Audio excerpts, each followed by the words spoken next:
One more demo ride here at Fort Worth Indian, going through their used motorcycle inventory, and the next motorcycle I'm going to take out is this 2014 Indian Chief Classic.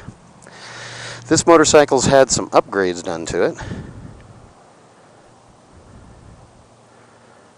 She's in neutral. And you can probably tell by when I start her up.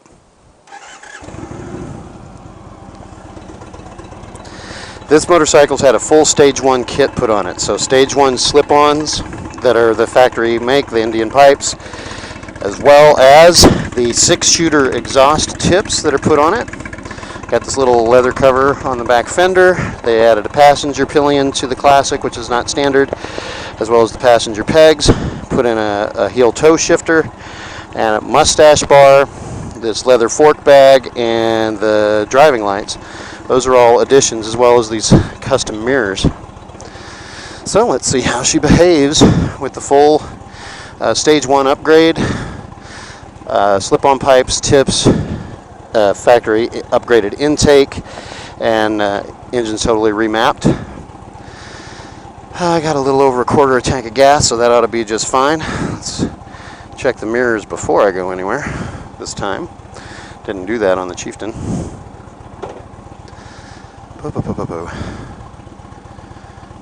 Alright. See how she goes. The Indian's kind of known for the fenders like you see on this Chieftain next to me. That's one way to tell an Indian. But also this great big headlight housing. Kind of looks like a sight on the road. Alright, so off we go.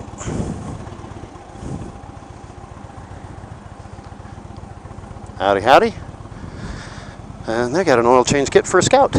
Wonder if he saw my oil change video.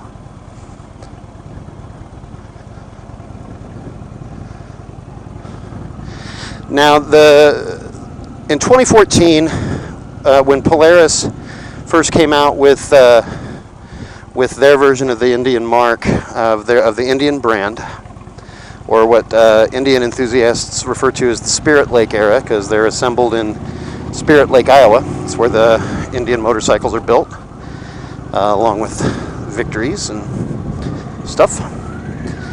The motorcycles that they came out with in the 2014 model year were this one that I'm on right now, the Chief Classic, which was the basic stripped down version, ready as set up as a one-up cruiser. Then they had a version of the Chief that they dressed up with leather saddlebags and a windshield, a passenger pillion, and foot pegs set up for two-up riding. And that one's called the Chief Vintage, and those are still around. And then the other motorcycle they came out with in 2014 was the Chieftain. 2015, Indian introduced the Roadmaster, which is the fully dressed touring bike with the trunk and the lowers and all of that stuff. And they came out with the Scout, the 69 cubic inch Scout. 2016, the new additions to Indian, they came out with the Dark Horse model of the Chief, which is all blacked out. They came in with the Scout 60, which is what I own, which is the 61 cubic inch version of the Scout, even though the bike is the exact same size and it weighs a little bit more with less displacement because the cylinder walls are thicker. And they came out with the Springfield. And the Springfield is Indian's version of, it's a touring bike with hard saddlebags with just the windshield up front, no fairing. I'm talking about this so that I can say one of the differences between the Chief and the one that I just rode is going to have something to do with the handling, is that the rake is steeper on the Chieftain than it is on the Chief, and it's steeper on the Springfield than it is on the Chief. This has a much more laid-back rake in the front fork, so we'll see how that affects the overall handling of the motorcycle. But right now, I'm just getting up to speed, get on the freeway. Going to go on the exact same demo route that I took that Chieftain on a few minutes ago. And this will be my last one of these today. This is demo ride is courtesy of Fort Worth Indian. I'm dealing with a gentleman there named Ron Goad, who was the guy who did all the finance stuff for me on my Scout 60, which I bought from Troy Sykes, and I've also dealt with Yolanda, and who runs the kind of the shop inside, and Lonnie's been the guy I've got all my parts from. They're really good people. They take care of me real well. It's Fort Worth Indian, right on the west side of Fort Worth in Fort Worth, Texas. So if you're in the Dallas-Fort Worth Metroplex and you're interested in an Indian, they're the guys to talk to. Tell them that Luke sent you, or that you saw this video on the Spinner Dodge channel, and they'll throw me a little something my way. I'll get a little bone, but anyway, it basically just gives me a chance to try out some new bikes that currently are out of my budget, because I just bought a bike. And boo, boo, boo, boo, boo.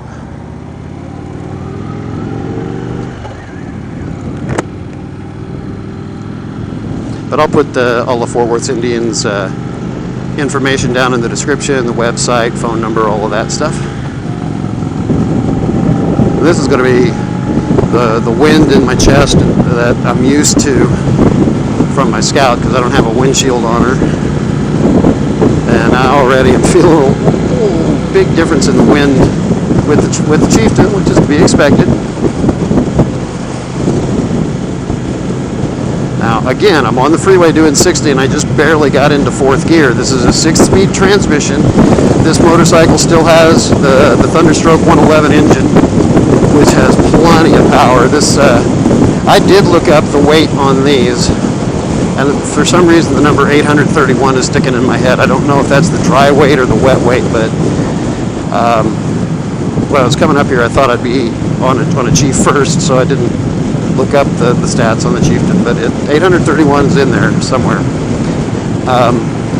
But again, she doesn't feel that weight, especially on the road. Super smooth. I'm not even in high gear. There we go.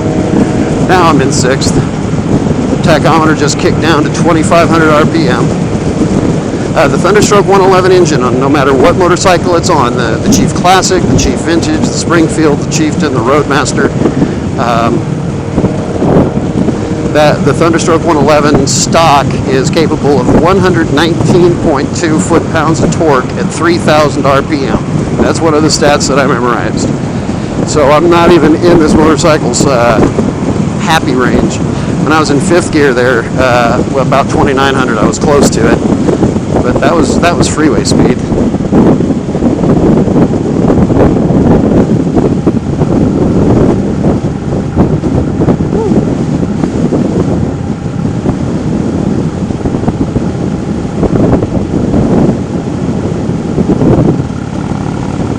Let's downshift. Hopefully you can hear that exhaust. My motovlog setup with the microphone in my helmet that's connected to the Bluetooth, and it Bluetooths into the camera, doesn't really pick up the exhaust on my Scout 60 unless I'm really getting on it, and so I don't know how well you're going to be able to pick up this exhaust. But it's got a nice sound to it. It has more bark, definitely more bark, especially at idle than the stock setup. But the stock setup of these Thunderstrokes from Indian has also got a really nice rumble to it. Wind resistance is not bad, but that's what I'm used to. So, hey, there we have it. Again, all Indians have self-canceling turn signals that cancel based on time and speed differential. I usually cancel them myself if I'm just doing a lane change, but making a right or a left turn at an intersection, I've gotten very spoiled by the self-canceling turn signals on here, that if I take out my wife's Honda, I'll sometimes go for a long time with my blinkers on. Okay, now let's try this at a little bit more speed than I did with the Chieftain. Doing this turn in 3rd gear, which I could probably do a little bit quicker. Whoa. And that was from 1900 RPM, just a twist, and off she went. And I'm already at 60. So that'll give you an idea of the power of this motorcycle.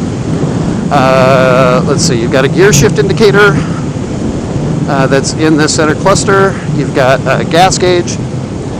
Like all Indians with the Thunderstroke 111 engine, it has certain things standard that are sometimes luxury items on other motorcycles. It's standard with anti-lock brakes. It's standard with cruise control. It's standard with the push-button start. You know, all you got to keep the key fob in your pocket, and you're fine. Which is something that something that I wouldn't mind, because very often I forget to take my key out of my pocket before I put my gloves on, and that's fun, trying to fish my key out of my riding jeans with leather gloves on my hand. There's another one I could really get used to this one too. So again, if anybody wants to buy this motorcycle for me, I'm good with that. But if you want to buy it for yourself, contact Fort Worth Indian. If you're in North Texas, they're really good people to work with, and even if you're on the other side of the DFW Metroplex, it's worth the drive. But anywhere in the lower 48 states in the United States of America, Fort Worth Indian will ship these motorcycles as well. And this one's got a lot of upgrades on it. It's got the custom mirrors, the Stage 1 slip-on exhausts, the 6-shooter exhaust tips, the Stage 1 air intake, the mustache bar on the front. It's set up for 2 uprighting, so it's got the passenger pillion and the pegs. This motorcycle's got like hundreds, if not a couple $1,000s worth of upgrades into it already, and you save yourself quite a bit of money off of retail. It's 2014, she's 2 years old. Let's see, I got outside temperature, I got voltmeter, I got trip odometer, I got range, I got my fuel range to empty in here, 2987. Here's strip 1. Oh, there's the tach, that 29.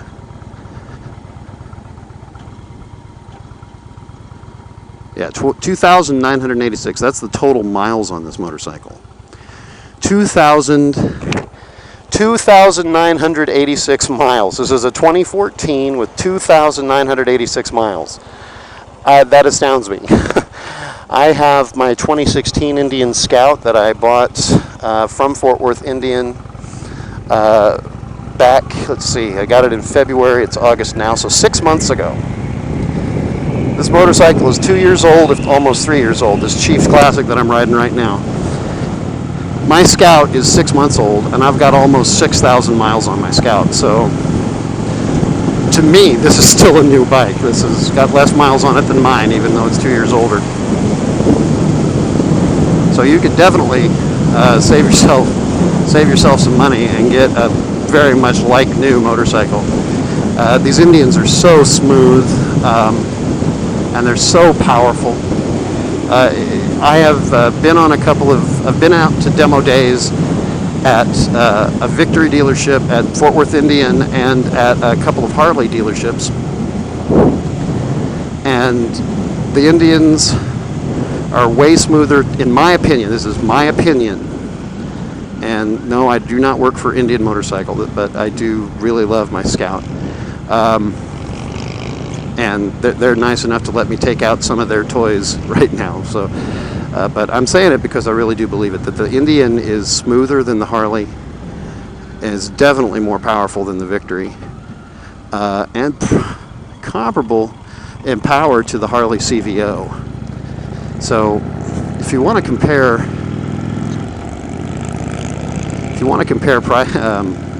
power and price from an Indian to a Harley, you don't look at a straight Harley, you look at the CVOs. Ron told me that he is selling a 2017 Roadmaster with the new ride command system, which gets launched in 3 weeks. And I'm hoping that they'll let me come out and ride one of those, and I can get a vlog with what that ride command system looks like. But while the guy's waiting on his Roadmaster, he went ahead and he bought a Scout. And he's going to be spending about $2,000 more money, or roughly about the same amount of money. And he's going to end up with 2 motorcycles for the price of 1 CVO Street Glide. So, if you haven't checked out the Indians, you really, really need to. Here we are at the dealership. And I'm going to try to put this back. It's not quite as easy as it was with the Chieftain.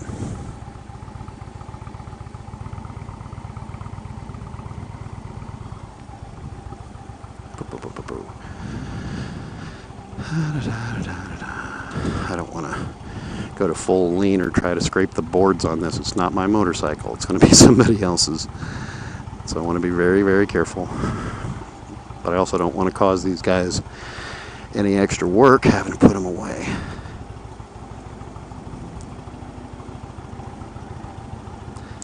And there we go. 2014 Chief Classic. They've got another, and it's an Indian red. They have another 2014 Chief Classic set up for 2-up in the Indian red with a windshield on it right over there. And they've got this blue one set up with a windshield over here, also a 2014. So they've got 3 Chief Classics on the lot right now. Got about 1, 2, 3, 4, 5, 6 used Chieftains at the moment. So good selection. Lightly used, gently used Indian motorcycles, and a full selection of new motorcycles like that Springfield I'm looking at and the Roadmaster on the other side of it. So check out Fort Worth Indian. Tell them Lou sent you. You saw the video on the Spinner Dodge channel. Talk to Ron Goad. Talk to Troy. Talk to Lonnie. Talk to Yolanda over here. They're really good people again. And more videos to come. Like, comment, subscribe, and I'll see you later.